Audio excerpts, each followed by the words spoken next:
Hello students, हम कर रहे हैं कॉस्ट अकाउंटिंग के अंदर हम 1 मंथ रिवीजन कोर्स चला रहे हैं। इस कोर्स के अंदर 1 मंथ रिवीजन कोर्स के अंदर आज हम चैप्टर नंबर 2 का रिवीजन करेंगे और इसमें जो इंपॉर्टेंट टॉपिक्स हैं जो एग्जाम में आते हैं उनको हम देखेंगे। तो सेकंड नंबर चैप्टर जो है उसका नाम है कॉस्ट कॉन्सेप्ट एंड क्लासिफिकेशन। ये कोर्स मेनली जो है ड्यू स्टूडेंट कर सकते हैं, ड्यू सोल स्टूडेंट कर सकते हैं, इसके अलावा जेएनयू के स्टूडेंट हैं वो भी कर सकते हैं और एमडीएसयू के स्टूडेंट हैं वो भी कर सकते हैं। ये सारी यूनिवर्सिटीज़ के नाम हैं जिनके बच्चों को मैं पढ़ाता हूँ।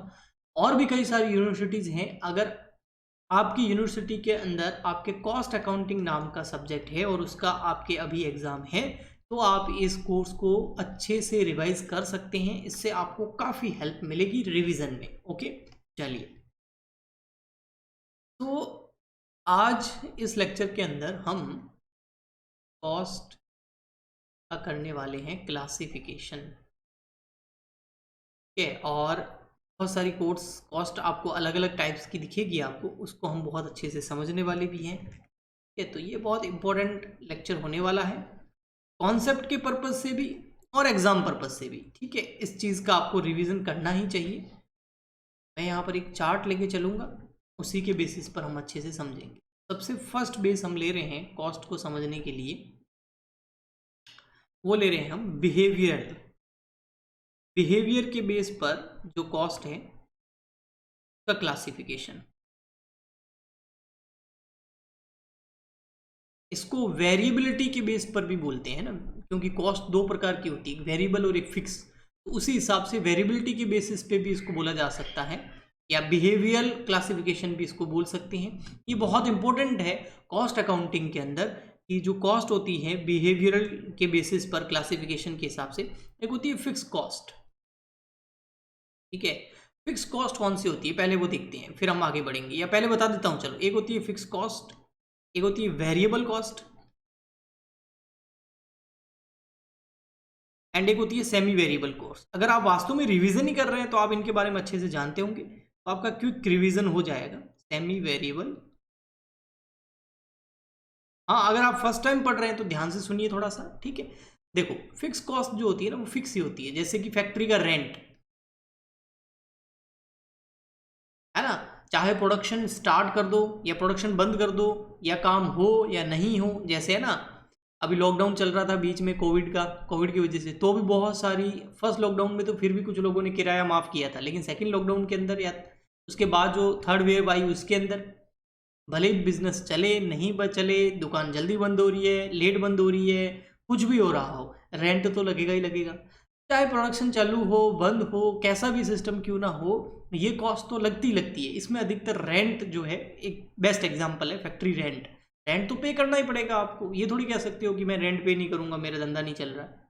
नहीं कर रहे हो तो खाली करो। ठीक है, तो बिजनेस में फिक्स कॉस्ट ऐसी होती है। एक होती है वेरिएबल कॉस्ट, ये तभी लगती है जब आपका प्रोडक्शन होगा, जब आपका काम चलेगा तो ये कॉस्ट लगेगी, अदरवाइज नहीं लगेगी, है ना। जैसे अगर आपकी दुकान बंद पड़ी है तो इलेक्ट्रिसिटी बिल थोड़ी आएगा, क्योंकि दुकान ही बंद पड़ी है। ओके, या फिर अगर आपकी मशीनें बंद पड़ी हैं, प्रोडक्शन ही बंद पड़ा है, तो वेरिएबल कॉस्ट नहीं लगेगी, प्रोडक्शन चालू है तो लगेगी, लेकिन फिक्स्ड कॉस्ट दोनों कंडीशन के अंदर लगेगी। सेमी वेरिएबल कॉस्ट कुछ भी नहीं होती है, जो आपकी फिक्स कॉस्ट होती है और जो आपकी वेरिएबल कॉस्ट होती है उन दोनों का मिक्सचर होता है। एग्जाम में आपको क्या करना होता है, इनको अलग करना होता है। ठीक है, ओके। फिर आ जाते हैं हम नेक्स्ट क्लासिफिकेशन पे, वह सेकेंड नंबर। ठीक है, मैं लिखवा के इसलिए करा रहा हूं ताकि आपको भी थोड़ा सा, आप भी मेरे साथ साथ में बना सकें ये चार्ट, वो भी कर सकते हैं, आपका टाइम बचेगा। फंक्शनल क्लासिफिकेशन, अगर फंक्शनल क्लासिफिकेशन की बात करें तो कॉस्ट के टाइप है। फर्स्ट है मैन्युफैक्चरिंग कॉस्ट। मैन्युफैक्चरिंग, अब आप नाम से पता चल रहा है, हिंदी में बोलेंगे इसको निर्माणी लागत, निर्माण करने की लागत, मैन्युफैक्चरिंग कॉस्ट। अगर मैन्युफैक्चरिंग होगी तो लगेगी, अदरवाइज नहीं लगेगी। अब मैन्युफैक्चरिंग कॉस्ट में अधिकतर जो इसमें शामिल की जाती है वो की जाती है डीएम, यानी कि direct material, direct labour and direct overhead. इन तीनों से मिलके प्राइम कॉस्ट आती है, आपको पता है ना। वो हम कॉस्ट शीट करेंगे ना, नेक्स्ट लेक्चर के अंदर ही कर देंगे हम कॉस्ट शीट, उसके अंदर आपको और अच्छे से बताऊंगा मैं ये। ठीक है, तो ये मैन्युफैक्चरिंग कॉस्ट होती है, direct direct direct, direct material, direct labour, direct overhead. Next आती है आपकी फिर एडमिनिस्ट्रेशन कॉस्ट, है ना, एडमिन कॉस्ट बोल सकते हैं आपको। ये कॉस्ट जो होती है ना, ये एडमिनिस्ट्रेशन को करने के लिए होती है, जैसे सैलरी होगी मैनेजर की, कमीशन हो गया मैनेजर का, ऑफिस का खर्चा हो गया, है ना, ये सब। नेक्स्ट आता है सेलिंग एंड डिस्ट्रीब्यूशन, सेल्स करने का खर्चा, जैसे एडवर्टाइजमेंट हो गया, प्रमोशन का खर्चा हो गया, सेल्समैन का खर्चा हो गया, है ना।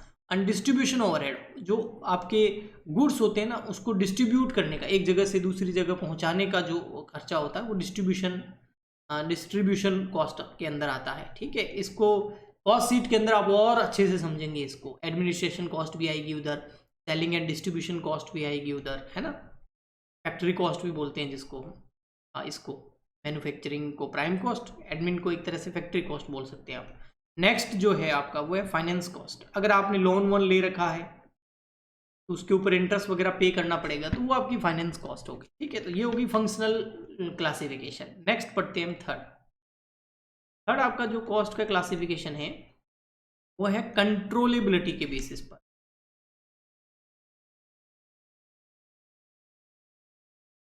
कंट्रोलेबिलिटी क्लासिफिकेशन, ऐसी कॉस्ट जिसको कंट्रोल किया जा सकता है वो कंट्रोलेबल, ऐसी कॉस्ट जिसको कंट्रोल नहीं किया जा सकता नॉन कंट्रोलेबल। अब ये कैसे पॉसिबल है वो मैं बताता हूँ, लेकिन एक बार मैं लिख देता हूँ कि दो टाइप की होती है, एक कंट्रोलेबल, ऐसी कॉस्ट जिसको कंट्रोल किया जा सकता है, वो कैसे अभी बताता हूँ, पहले लिख देता हूँ। फिर होती है अनकंट्रोलेबल, ऐसी कॉस्ट जो कंट्रोलेबल नहीं है, तो हम कंट्रोल नहीं कर सकते, चाह के भी उसको बढ़ा या घटा नहीं सकते अपनी इच्छा अनुसार, इंक्रीज और डिक्रीज नहीं कर सकते। कंट्रोलेबल जो कॉस्ट होती है ना, इसको अपनी इच्छा अनुसार आप इंक्रीज और डिक्रीज करवा सकते हैं, लेकिन अनकंट्रोलेबल को आप अपनी एज ए विश आप बोलोगे और वो कोई कंट्रोल नहीं हो जाएगी, वो अपने हिसाब से चलती है। ये एक तरीके से मार्केट की कॉस्ट हो गई, मार्केट अपने हिसाब से चलता है ना। तो ये अब कैसे कंट्रोल किया जा सकता है और कैसे कंट्रोल नहीं किया जा सकता है, तो ये होता है रेस्पॉन्सिबिलिटी के ऊपर बेस्ड, कंट्रोलेबल और अनकंट्रोलेबल। अगर ऐसी कॉस्ट है जिसके लिए कोई पर्सन रेस्पॉन्सिबल है कि फलाना मैनेजर जो है वो रेस्पॉन्सिबल है, अगर ये कॉस्ट इंक्रीज होती है तो भी वो रेस्पॉन्सिबल, डिक्रीज होती है तो भी वो रेस्पॉन्सिबल, तो उसको कंट्रोल किया जा सकता है, क्योंकि वो अपने बंदा अपने ऊपर रेस्पॉन्सिबिलिटी ले लेगा। लेकिन अगर कोई ऐसी कॉस्ट है जिसके लिए कोई रेस्पॉन्सिबिलिटी नहीं डिसाइड की गई है, कोई पर्सन रेस्पॉन्सिबल नहीं है, अगर वो इंक्रीज या डिक्रीज होती है तो वो अनकंट्रोलेबल हो जाएगी फिर, ठीक है। ओके, नेक्स्ट आता है थर्ड।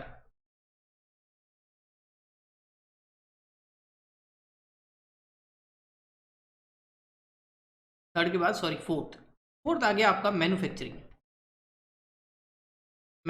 कॉस्ट, है ना। अब इसको समझना, इसका क्लासिफिकेशन देखना। मैन्युफैक्चरिंग कॉस्ट जो है वो क्लासिफाइड की गई है दो। फर्स्ट आती है आपकी प्रोडक्ट कॉस्ट, जिसको हम कॉस्ट ऑफ गुड्स सोल्ड बोल सकते हैं, ठीक है। और सेकंड आती है आपकी पीरियड कॉस्ट, जो 1 ईयर की कॉस्ट होती है ना। जो प्रोडक्ट कॉस्ट होती है ना, वो रियलाइज तभी होती है जब वो प्रोडक्ट सेल होगा, जब तक वो प्रोडक्ट बिकेगा नहीं, क्योंकि किसी एक प्रोडक्ट पे लगने वाला खर्चा जो है प्रोडक्ट की कॉस्ट हो गई। अब जब तक वो प्रोडक्ट बिकेगा नहीं वो कॉस्ट हमें रियलाइज नहीं होगी, मतलब उस कॉस्ट की भरपाई नहीं होगी।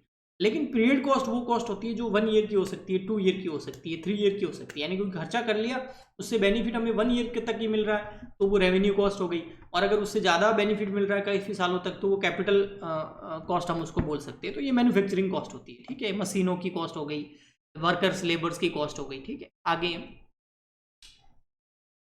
फिफ्थ नंबर आती है आपकी आइडेंटिफिकेशन कॉस्ट। आइडेंटिफिकेशन के बेसिस पर क्लासिफिकेशन, है ना। आइडेंटिफिकेशन के बेस पर कॉस्ट का क्लासिफिकेशन, ये भी क्लासिफिकेशन ही है, क्लासिफिकेशन। अब आइडेंटिफिकेशन के बेसिस पर अगर क्लासिफिकेशन की बात करें तो इसमें आती है दो कॉस्ट, और बहुत इजी है, मेरे को ज़्यादा बताने की ज़रूरत भी नहीं पड़ेगी इसके अंदर। एक तो डायरेक्ट कॉस्ट, ऐसी कॉस्ट जो डायरेक्ट मैन्युफैक्चरिंग से रिलेटेड होती है, direct material, direct labour, direct overhead. और एक होती है इनडायरेक्ट कॉस्ट जो डायरेक्ट मैन्युफैक्चरिंग से रिलेटेड नहीं होती है, जो एडमिनिस्ट्रेशन के खर्चे होते हैं, जो सेलिंग एंड डिस्ट्रीब्यूशन के खर्चे होते हैं, है ना, वो सब इनडायरेक्ट कॉस्ट होती है। लेकिन वो एक बिजनेस चलाने के लिए जरूरी होती है, ऑपरेट करने के लिए जरूरी होती है, बट डायरेक्ट कॉस्ट जो होता है वो मैन्युफैक्चरिंग के लिए जरूरी होती है। तो ये आइडेंटिफिकेशन इनका हो जाता है डायरेक्ट और इनडायरेक्ट कॉस्ट। ये कॉस्ट शीट के अंदर मैं आपको और अच्छे से बताऊंगा। Next, sixth and last and most important, इसको मैं इंपॉर्टेंट भी लगा रहा हूं, तो देखिए ये है on the basis of decision making. ये एक्चुअल में देखा जाए ना तो ये वाली कॉस्ट आपके काम आती है मैनेजमेंट अकाउंटिंग जब हम पढ़ते हैं उस टाइम। डिसीजन मेकिंग वहीं आता है, डिसीजन लेने में जो कॉस्ट काम आती है। हाँ, कि कोई ऑर्डर एक्सेप्ट करना है, रिजेक्ट करना है ना, कोई नया काम स्टार्ट करना है या बंद करना है, कोई न्यू ऑर्डर लेना है या नहीं लेना है ना, तो डिसीजन में काम आती है। तो ये बहुत इंपॉर्टेंट है और एग्जाम में कई बार इसको पूछ लेते हैं। अगर आपके शॉर्ट क्वेश्चंस आते हैं या एमसीक्यूज आते हैं तो उसके अंदर इसको पूछा जा सकता है। कई बार इसको मैंने बड़े क्वेश्चंस के अंदर भी देखा है, उसके अंदर पूछा गया है भी डिसीजन मेकिंग में कौन कौन सी कॉस्ट आती है, उनको फुली एक्सप्लेन कीजिए। तो एक तो होती है रेलेवेंट कॉस्ट। रेलेवेंट कॉस्ट वो कॉस्ट होती है जो डिसीजन मेकिंग में हेल्प करती है। यानी कि अगर आप कोई डिसीजन नहीं ले पा रहे हो तो आप उस प्रोडक्ट या उस ऑर्डर की रेलेवेंट कॉस्ट देख लो, उसको देख के आप डिसाइड कर पाओगे कि उस ऑर्डर को एक्सेप्ट करना है या रिजेक्ट करना है, मतलब आपकी डिसीजन में हेल्प करती है। और एक होती है इररिलेवेंट कॉस्ट, ये आपके डिसीजन में हेल्प नहीं करती। इररिलेवेंट कॉस्ट, इस इररिलेवेंट कॉस्ट को संक कॉस्ट भी बोलते हैं। और संक कॉस्ट का मतलब होता है बेकार कॉस्ट, वो डिसीजन मेकिंग में बेकार होती है। इररिलेवेंट कॉस्ट जो होती है ना वो आपके डिसीजन में कोई काम नहीं आती है। आप इररिलेवेंट कॉस्ट या संक कॉस्ट जिसको बोलते हैं उसको डिसीजन लेते टाइम इग्नोर कर दो। जैसे कि आपका फैक्ट्री का रेंट, वो तो लगेगा ही लगेगा, चाहे आप ऑर्डर एक्सेप्ट नया वाला करो या मत करो। अगर नहीं करोगे तो भी लगेगा, जो पुराना ऑर्डर चल रहे हैं उस हिसाब से आप काम धंधा चल रहा है आपका। जैसे एक कोई फैक्ट्री है, उसके अंदर जो प्रोडक्शन करने की कैपेसिटी है वो है 1 लाख यूनिट आप बना सकते हो, ठीक है। इस पूरी फैक्ट्री के अंदर आप इतना उसका फैक्ट्री का फुल स्पेस यूज करके आप 1 लाख यूनिट्स बना सकते हो। अभी जो है आप 80,000 यूनिट्स बना रहे हैं और आपकी फैक्ट्री का रेंट लग रहा है, मान लेते हैं जो भी रेंट है वो ऐसे मान लेता हूँ भाई, आपकी रेंट लग रहा है 35,000 रुपीज रेंट लग रहा है आपका मंथली, ओके। अब आप न्यू ऑर्डर आया है एक, वो न्यू ऑर्डर जो आया है वो आया है आपके 12,000 यूनिट के लिए। तो अब ये जो रेंट है ना ये संक कॉस्ट हो गया, इररिलेवेंट हो गया। ये ऑर्डर एक्सेप्ट करे नया वाला या नहीं करे उससे रेंट पे क्या इफेक्ट पड़ेगा। अगर आप ऑर्डर एक्सेप्ट कर लोगे तो भी रेंट लगेगा और अगर ऑर्डर एक्सेप्ट नहीं करोगे तो भी रेंट लगेगा। तो ये एक इररिलेवेंट कॉस्ट हो गई, संक कॉस्ट हो गई। लेकिन जो वेरिएबल कॉस्ट होती है वो डिसीजन मेकिंग में काम आती है और उसको रेलेवेंट कॉस्ट आप बोल सकते हैं। ये कॉस्ट का क्लासिफिकेशन था। अगर आपको ये वाले जो मैंने ये चार्ट बनाया है, अगर आपको ये पूरा चाहिए तो आप हमारा टेलीग्राम चैनल ज्वाइन कर लीजिए। टेलीग्राम चैनल बिल्कुल फ्री ऑफ कॉस्ट है, कोई वहाँ पर चार्जेस नहीं देने हैं। टेलीग्राम चैनल फ्री होता है आई थिंक, और हमारा तो बिल्कुल फ्री है। टेलीग्राम चैनल का नाम है @CWG for BCom। आप टेलीग्राम के सर्च बॉक्स में जाके लिखेंगे ना CWG for BCom तो हमारा टेलीग्राम चैनल आ जाएगा, ज्वाइन कर लीजिए। 2500 प्लस मेंबर्स ने ज्वाइन कर रखा है। हाँ, आप भी ज्वाइन कर सकते हैं। वहाँ पर ये मैं PDF जो है अपलोड कर दूंगा, आप वहाँ से इसको डाउनलोड कर सकते हैं। हम मिलते हैं नेक्स्ट वीडियो में। आज के लिए इतना ही, तब तक के लिए goodbye and thank you.